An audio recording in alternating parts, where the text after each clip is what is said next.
Right now, the Titanic is sitting exactly where it sank, roughly 2.5 miles below the surface of the North Atlantic. We know its exact coordinates.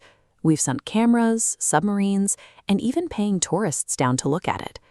So if we have the technology to reach the most famous ship in history, why hasn't an eccentric billionaire or an ambitious salvage company just brought it back up? It seems like an obvious move. You could preserve it, turn it into a museum, and easily charge admission. People have certainly tried to figure it out. Over the last century, engineers and salvage teams have pitched dozens of creative plans to raise the ship. One of the most famous proposals was to simply pump the entire wreck full of millions of ping pong balls, relying on the trapped air to lift the hull to the surface. It sounds clever on paper, until you factor in deep-sea physics. At that depth, the water pressure is around 6,000 pounds per square inch. The instant an air-filled plastic ball reached the wreck, it would be crushed flat. Raising the wreck remains a logistical impossibility, dictated by the brutal physics of the deep ocean that human engineering simply cannot bypass. Let's look at the environment where the ship actually rests. The ocean floor sits about 12,500 feet below the waves. At that depth, the weight of the water above presses down with roughly 400 times the pressure you feel standing on a beach. To understand the violence of 6,000 pounds per square inch, look at the OceanGate Titan submersible. In June of 2023, the vehicle descended to visit the Titanic and suffered a catastrophic implosion. The immense pressure collapsed its purpose-built hull in a fraction of a second, reducing the entire vessel to fragments scattered on the seafloor. If you somehow design lifting equipment that survives that pressure, you immediately hit the weight problem. The Titanic displaces over 52,000 tons of water.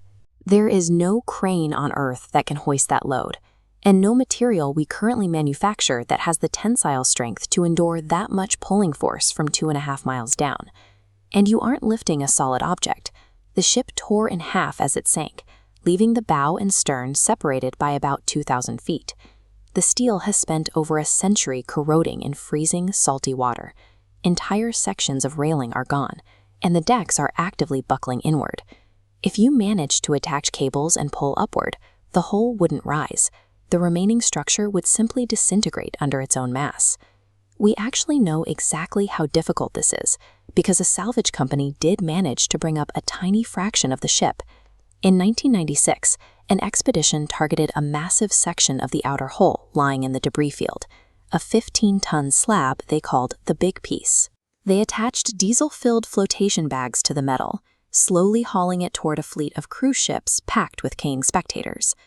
The bags finally broke the surface, the crowd cheered, and then a hurricane rolled in. The rough weather snapped the lines, sending the 15-ton fragment plunging straight back to the bottom of the Atlantic. They returned 2 years later with better gear and finally secured the section. Today, you can see it on permanent display in Las Vegas. That single operation required 4 years, multiple million-dollar expeditions, and immense luck just to retrieve a 15-ton scrap of metal. Scaling that up to a 52,000-ton rotting hull is mathematically out of the question.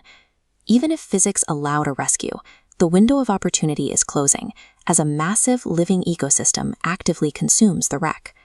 A unique species of iron-eating bacteria named Halomonas titanica is actively consuming the ship.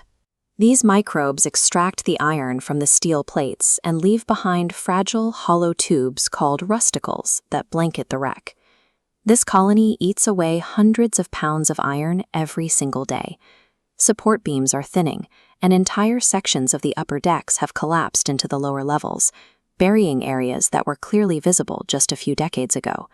The Titanic is literally disappearing. At the current rate of biological decay, the remaining structure will likely vanish completely into the seafloor within 20 to 30 years. Ultimately, the engineering limits and the biological decay obscure a much simpler truth. The Titanic is a cemetery. When the ship slipped beneath the waves, over 1,500 people died. The vast majority went down with the wreckage, and their bodies were never recovered. If you look closely at the debris field today, the cold water and marine life have long since consumed any physical remains. The deep-sea scavengers avoid the harsh chemicals used to treat leather.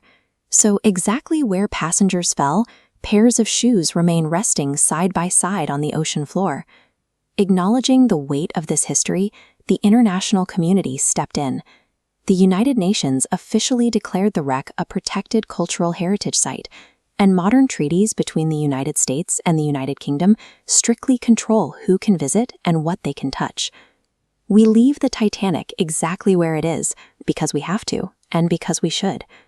The ocean is slowly reclaiming the steel, taking it apart piece by piece. For the people who never made it home, perhaps the quiet, undisturbed deep is